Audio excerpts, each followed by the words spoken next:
السلام عليكم ورحمة الله تعالى وبركاته. مرحبا بكم مجددا متتبعين قناة أم سارة.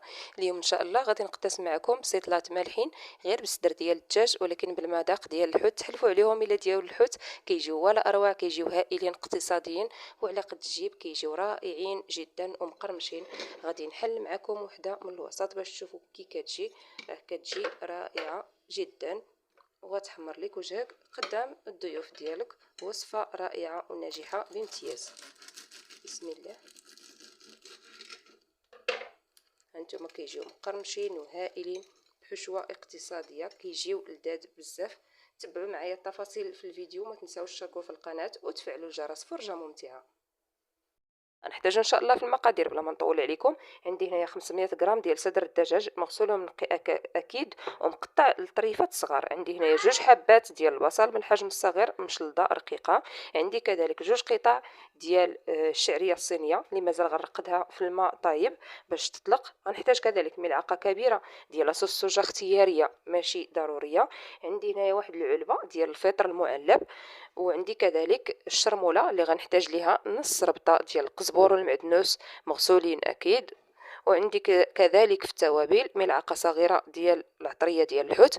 عندي نصف ملعقه صغيره ديال الابزار، ملعقه صغيره مملوءه جيدا ديال التحميره اولا البابريكا، نصف ملعقه صغيره ديال الخرقوم. وعندي كذلك نصف ملعقه صغيره ديال القزبور حبوب يابس مطحون، وملعقه صغيره ديال الكمون. الملحه ما ضفتهاش حيتاش عندي هنايا نصف لب ديال الحامضه مصيره كيكون مالح. وعندي نصف ملعقه صغيره ديال الهريسه اختياريه اكيد، و3 ديال الفصوص ديال الثوم محكوكين. عندي كذلك لي شامبينيون نوار اللي مازال غنرقدهم في الماء غليان وغادي نقطعهم لطريفات. 2 معالق كبار مخلطين ما بين زيت الزيتون وزيت المائدة. كأول مرحلة غادي ناخد الهشوار وغنضيف ليه هاد الربيع والثوم وهاد المكونات باش كنطحل الشرموله ديالي.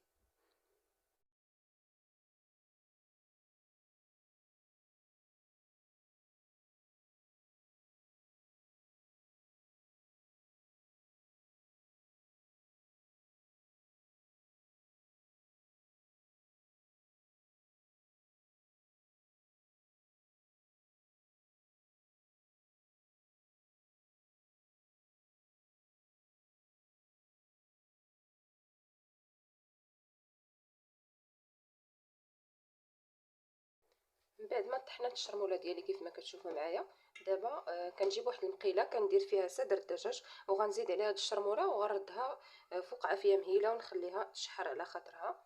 وعاد غادي نضيف ليها البصل اللي مشلض.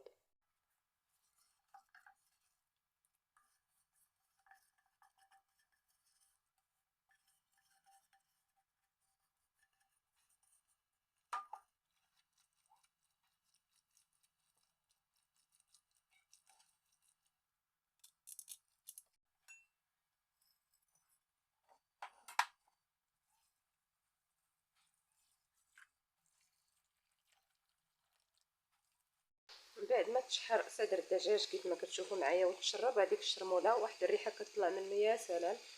كنتمنى تجربوه بنفس الطريقه وان شاء الله غادي يعجبكم. ودابا غادي نضيف هاد 2 حبات ديال البصل مشلضين ونخليهم يتشحروا مزيان. عاد غادي نضيف الفطر المعلب اللي قطعته طريفات، وكذلك الفطر الاسود اللي غادي نقطعو طريفات.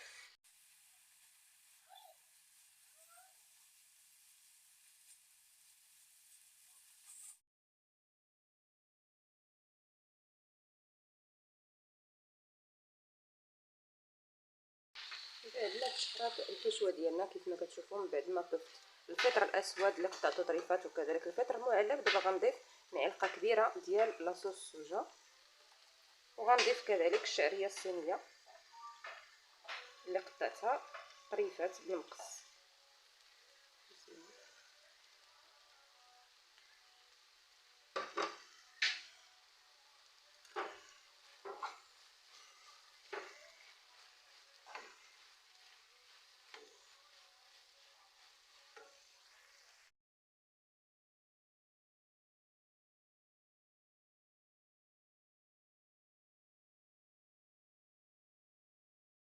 بعد ما وجدت الحشوه ديالي كيف ما كتشوفوا معايا ونشفات تماما من الماء، دابا غادي نخليها جانبا. غنطفي عليها ونخليها تبرد ان شاء الله، وغنعمر معكم البسيطلات ديالي. ودابا من بعد ما بردات الحشوه ديالي اكيد كنحتاج ورقه البسطيله من الحجم الكبير، كنقسمها على نصفين، وداك النصف كنرجع نقطعو على الربع كيف ما كتشوفوا معايا على هذا الحجم هذا.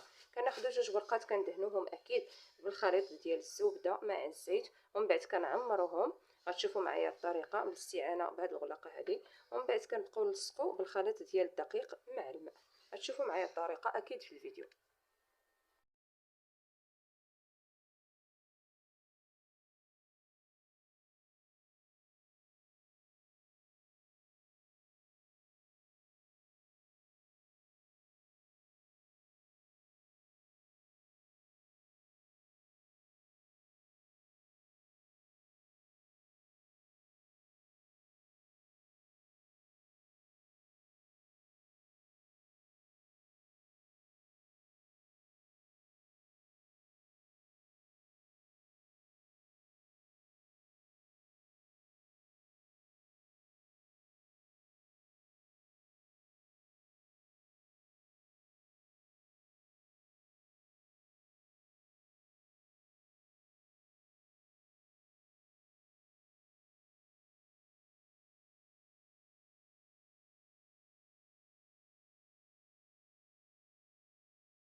ودابا كيف ما كتشوفوا معايا عندي هنايا بياض البيض، غندهن الوجه ديال البسيطلات ديالي به، وغادي نلصق عليهم على الوجه هاد الورقه اللي قطعتها هكا شرائح، دوزتها هكايا فهاد التتبيله اللي بقات ليا فهاد التبصيل هذا باش مسحت بها هكايا وتشربات ليا هذاك اللوين صافي. ودهنتها اكيد بشويه ديال الزيت وشويه ديال التحميره صافي، وغادي هكايا نديرها فوق البسيطلات من بعد ما كندهن اكيد بياض البيض.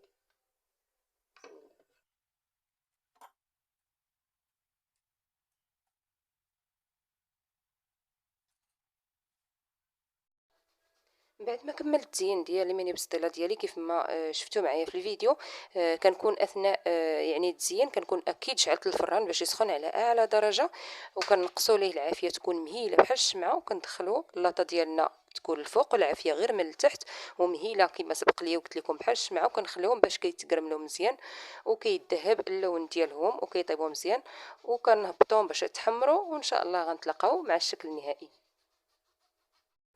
من بعد ما زينت البسيطلات ديالي هذا هو الشكل النهائي اللي كنحصلوا عليه. صراحه كيجيو اكثر من رائعين، راقيين شكلا ومذاقا، كيجيو ولا اروع. كنتمنى من قلبي انكم تجربوهم بنفس الطريقه، وان شاء الله غادي يحمروا لك وجهك قدام الضيوف ديالك. كنتمنى وصفه اليوم تكون نالت اعجابكم، ودعموني بالاشتراك على القناه والضغط على الجرس، وتخليوا لي كومونتير زوين بحالكم، وشكرا لكم على حسن المتابعه.